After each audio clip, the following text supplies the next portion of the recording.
Well, good afternoon, John. And good afternoon, Graham. I'm Graham White. And John O'Keefe. And it's nice to talk to you all again. Now, what have you got for me, John? Oh, well, one of the things I've been thinking about through the week is authority. The question of what authority is, what it means, do we need it, how it's used, all that kind of thing. And I mean, people you see a lot of people, religious people, appeal to the authority of their scriptures, whatever they happen to be. And I think that things like authority are used too excessively. I think from the perspective of, when you talk about religions, for example, it's all about you must do this or must do that, otherwise you can't go to heaven or whatever it is, or Valhalla or whatever it is. You must conform in such a way that you can get there. And I can understand that from point of view. Certainly in the past, when society was coming together, you needed rules and regulations. So that was a way of installing them, and then they put the law on top of that. So things like you should not kill, for example, or murder or whatever. That's get put on that, and of course there's authority on that with the policemen and the judges and all those sorts of stuff are all there, which is great to a point. But then again, authority has a negative side to it, because it's all geared from geared from fear. Yeah. So the fear is the driver. Like, in religions, you must behave in such a way, otherwise you won't get to heaven. So basically the fear is, if I'm not a good boy or a good girl, I won't go to heaven. And the trouble is, all the rules are being made by the people in authority. And it doesn't necessarily mean they're right, but they're made in authority. It's been authority is assigned. Yeah. Yeah. So that, what I hear there is the social identity. Yeah. Like within, I always start thinking of these things like in the ancient Near East, like Mesopotamia and all that sort of thing, where the city-states first formed. And so you had a ruler, and the ruler had a god, and the god is the one that granted the authority. It's placed outside of the human world. And I have these priests I've told they and the priests they can work out all the rules and regulations. Yeah. Yeah. Providing the coffers are filled. Still the same today, I hate to tell you. Yeah, the initial reasoning for it, I think, is the division of labour. Yeah. Like in a hunter-gatherer society, everybody's doing the same kind of work. Mm. And then when you move into these city-states, you have agricultural workers, you have metal workers and leather workers and so forth. And that they no longer perform the same acts. So they have to have some other form of social identity. And it turns out worshipping the same God is the social identity. And that's where you say, like, they gain authority, saying, here is the source of our authority. And I am speaking as a representative of this God. Or I'm translating this how I think it should be. I have found these silver plates buried in the ground, and And it says here, all people must bow down to me. I don't know where that came from, but it came from the gods. Yeah, because all this stuff has been manipulated over the years, and my guess is, like, it doesn't matter what religious scripts you read. It's all been interpreted to the politics of the time. Probably. Oh, absolutely, yeah. So what was good back in 100 years ago doesn't necessarily apply today in its same form. I mean, authority has its place in the sense that it makes a society run probably smoothly, but it doesn't actually do a lot for the individual to move forward, because it limits their thinking or their values. Well, yeah, and so what you're saying is that social organisation is a good thing. Yeah. And the question then comes into play really is a lot of what they have as God-given already present in the human who has not been subjected to these forces? Like these, again, I point to the so-called primitive societies, hunter-gatherers, or hunters or whatever it is. Yeah, they have a social organisation, that is, look after the members of your tribe. Now, is this an innate human thing? And if somebody comes and steals your food, you take action to it. You might kill them, or you do something. Yeah, we've got the, but that's in a sense is a logical thing you do, because at that era and time, you will be thinking that way. You were thinking, okay, I've gone and got the deer are over there and whatever. So if it's a wolf, I kill it because it's going to hit the deer. So if some other tribe comes and tries to take my sheep away, then I'm every right to try and scare them away or kill them. Because it's survival. It's survival, the fittest stuff again. Okay, which is fine. And when you, as you said, when you move into a society like a town or city, you need some constructions there to control this, and that is all very fine and works well at that period in time. So my question now is: are we moving into a time where we need less of that, or do we need more of it? Well, like what happened during the Enlightenment era was the science, started to say, no, well, we don't really need the authority of a god. Mm-hmm. We can look around and organise society according to rational principles. Hold on a moment. I'm king. I need a god. The divine right. Because I've got the divine right to be here. So, hold on a moment. The divine right. I need to make some rules. Okay. Oh, you want a parliament? Oh, well, that's So you want people to vote? Oh, well, I still want to be head. You get your a source of social authority in the government. Yeah. Rather than from a church or a synagogue or mosque. And again, that conflicts with, for example, a good example of that would be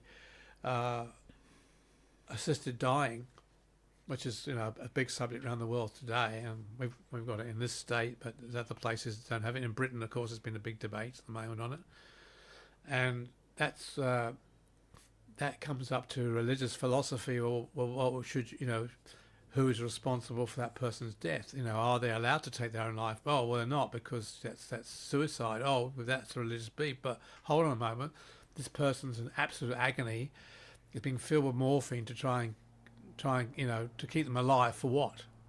When they're going to die. Now, it's a logical argument and a scientific argument, for want of words, to say, well, okay, that dogma does not apply here, or shouldn't apply here, unless you have that faith that stops you want that. So you might be brought up in a faith and you believe that's a mortal sin and you can't change that, so you're willing to go through the pain and agony because that's what you're meant to do before you go to heaven. I think of it a bit simply, it is ordained by, the hour of your death is ordained by God. Yeah, you don't make a choice at it. Yeah.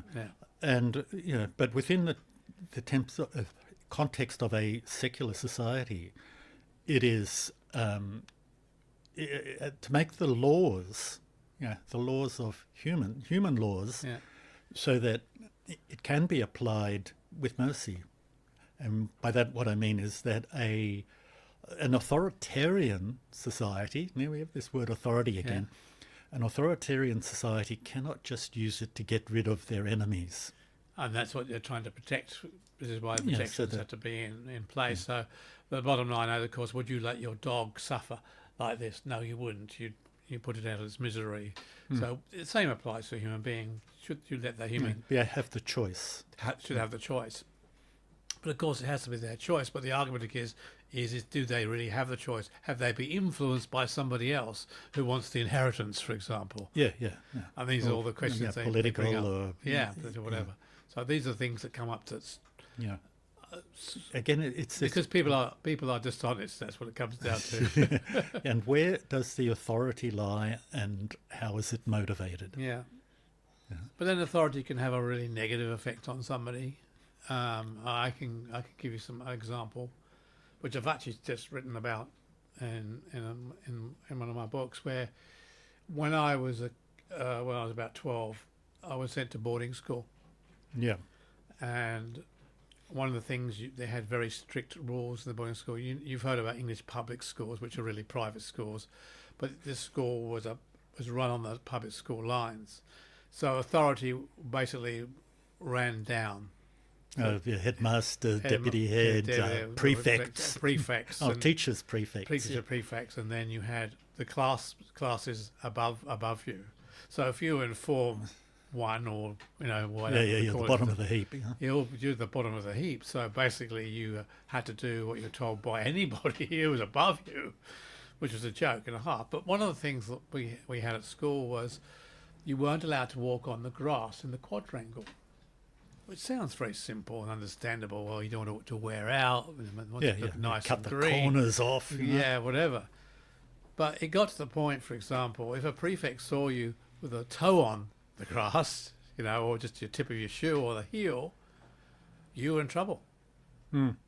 And you would have to go and see the prefect afterwards and get thrashed for having your foot on the grass. So that's taking authority to the extreme.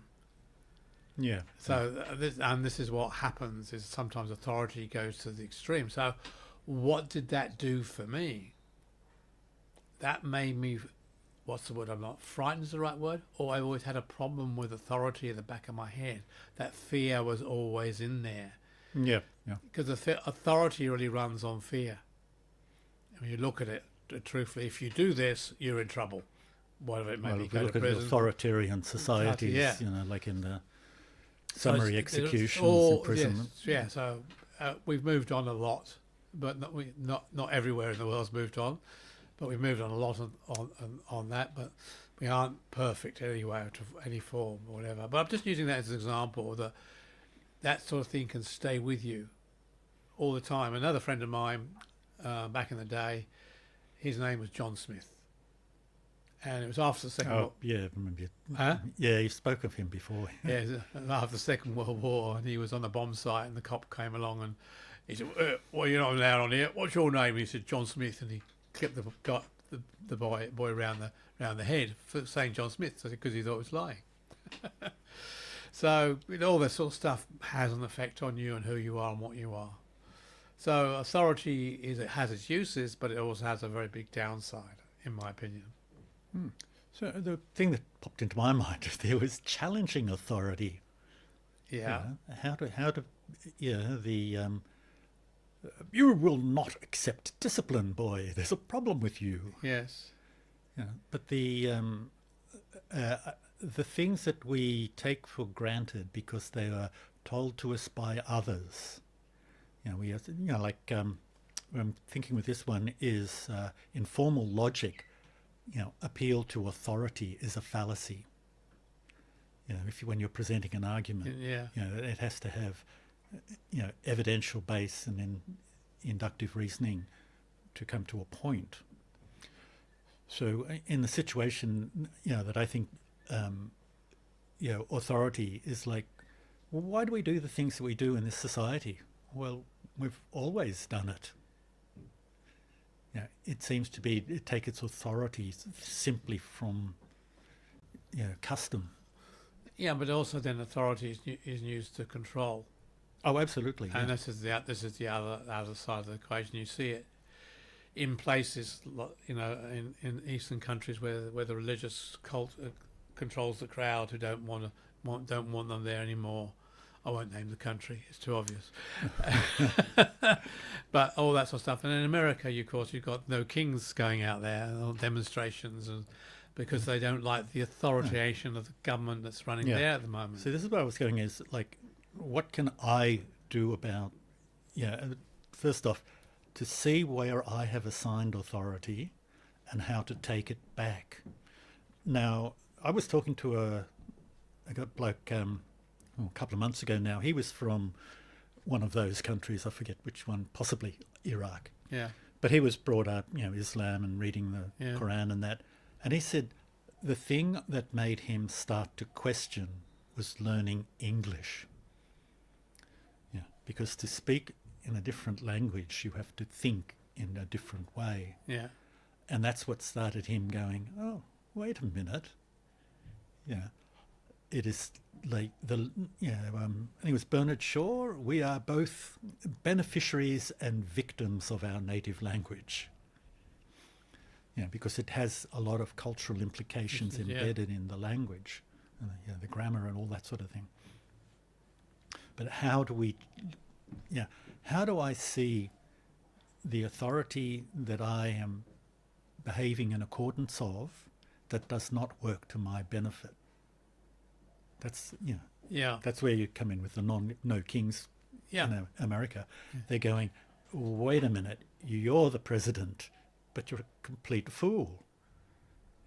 We don't want this sort of thing. This is not, we do not recognize your authority on traditional grounds. But in our everyday lives, we have the authority of our parents as children, and we do what we are told. Because if you don't do what you're told, you get punished. Yeah. So, that punishment can be various. We're back with the fear. Fear. So the fear control again is I'll get you to do what I want through fear. So how's this then? When you are feeling fear in a social situation, is that in response to some kind of authority? I would say it's a response of something that's happened to you in the past, which is to deal with authority of some kind, whether it's your parents or somebody else. It's something that's happened that fear comes up. So, and trying to move past that is you have to try and find, in my opinion, you have to find out what the cause was and just say to yourself, well, that was when I was X years old. I don't need this anymore, because that's my emotional reaction to protect myself from that at that time. Somebody has more power than I and is going to use it against me. Yeah. And that's a lot, and that's obviously a lot can come from parenthood or from teachers or from headmasters or all that stuff from the past can influence that thinking. And we're all subject to it, whether we like it or not. We're all part of it. But to try and find it and find what the root cause is another matter. And it's a whole other subject, of course. But fear is a big driver inwardly for us not to behave as well as we'd like to, in a sense of, as you said, you're in a crowd and you don't want to speak to somebody. Why is that? What's going on? How can I overcome that fear of rejection? In that case, it would be. What caused that rejection to happen to me? What was the circumstances? What was the thing that instilled fear into me that if I went and spoke to somebody, I'd be rejected? Yeah. How about on the other side? If I ask myself the question, how would I act if I were acting from my most essential sense of right or justice or so forth? Like in the situation I find myself, I think it all depends on where you are in life, but your fears may step in to hold you back. So you may know that and believe what you're thinking is right and want to act on it, but a fear might hold you back, and it may be something. It may not be it may not be anything really associated, but it could be for some reason your subconscious mind has still got it going around and around and around, so you don't take the action that you need to take. Yeah, well then I move on to, how can I alter myself to such an extent that I can take that kind of action? Well, as I said, you just really need to find out what the root cause was. And if you can find out what the root cause is, and you talk a lot about, people talk about going back to your childhood and going back to the child, your inner child and all the rest of it, all that stuff, it's all part of that story, is that what that particular child suffered, and then finding out that suffered in the sense of authority in this case, right? What has caused that long-term reason to be like they are, say, at 35 or 25. Long-term reason, it's the bit that I seize on. And it's like I have some kind of justification within myself for the behaviour I exhibit that made sense at that point in the past. But it's of no use to you now, and that's the trouble. And it's stepping over that bridge. And so, but the reality is you really have to find that reason what the cause was, because until you find that, it's very hard to step over the bridge and say, well, that's in the past, I don't need it now, because this is the future and I need to be like this now. Yeah. That's a realization, which is hard to find. And so how do you feel about putting your foot on the grass these days? Oh, the grass thing didn't. It didn't affect me so much. It's more about the authority that was actually came from that. Yeah. So I always had a fear of authority in general. And Yeah. I know I've used the word fear in a very general sense. Yeah, You I may- know the sort of thing, like looking over your shoulder, kind of. Yeah. Well, and Yeah. why is that policeman coming? Is he coming to get me? And it's Yeah, 90 probably a bit more in the Yeah. realm of anxiety. Yeah, exactly. So it causes anxiety, Yeah, like, because anxiety is always, it has the form of something bad is going to happen. Yeah, exactly. So that's what it's there. So if I do, have I done something wrong that's caused this person to be there, which is totally illogical. Yeah. But that thing is just going on. Yeah. So Yeah, good question I remember from years ago there for that one was, what is the worst thing that could happen? yeah, Yeah. And it's like to challenge that anxiety, to challenge that Anxiety, yeah. feeling. Is this real? Is this worth having? yeah, but it doesn't get rid of the cause. That's what I'm saying. You can challenge it and move through it, but it still doesn't go away. Well, like this is, we're into an argument of psychology here, Yeah, and that's brain about functioning. Yeah. So this is my view. Yes, you can overcome it by force, another word, but if you can find the root cause, then you can remove it completely. So you don't have to fight with yourself. I think Well, that's it's the not a right word. fight. No, like it's like, for example, in the anxiety thing, what is the worst thing that could happen here? I could be eaten by a tiger. Yeah. How likely is it? It is challenging challenging the feeling directly. Oh, but there's a big bush over there. There might be a tiger behind it. Yeah, So that I'm in kind the of thing, jungle. How likely is that? If in the jungle, it could be, it could Exactly. be quite like it. Context. Yes. Context is very important. Yeah. Okay. But- Anything else on that subject, John? Oh, I don't know. I think it's getting towards the end. There is that the nature is we can assign authority to our own ideas, and if we realise that that's what we have done, if I have assigned authority to some idea that no longer serves me, I am the authority that can change it. And it's part of your makeup. Yeah, And that's really the reality. It's part of your makeup that's brought you to this point, which is fine. But the question is, with that authority, that keeps on going back to the question: do I need that authority? Do I need that fear caused by this authority now? yeah. And 90% of the time, it's probably no. I don't need it. And in my social behaviour, I can look at the things I do and reassess them in light of what I can now consider virtues. Yeah. And then again, once again, take the authority for my being back to myself. And of course, if you're moving through a spiritual consciousness or whatever, your authority will change because your spirituality, for other words, will actually change your authority. And back to the spiritual part, yeah. Yeah. Like it is, teachers have a certain amount of authority in that they have studied and expound on their results of their study, but it is not, it is worth listening to them, but you do not necessarily accept their authority, because that's like with science.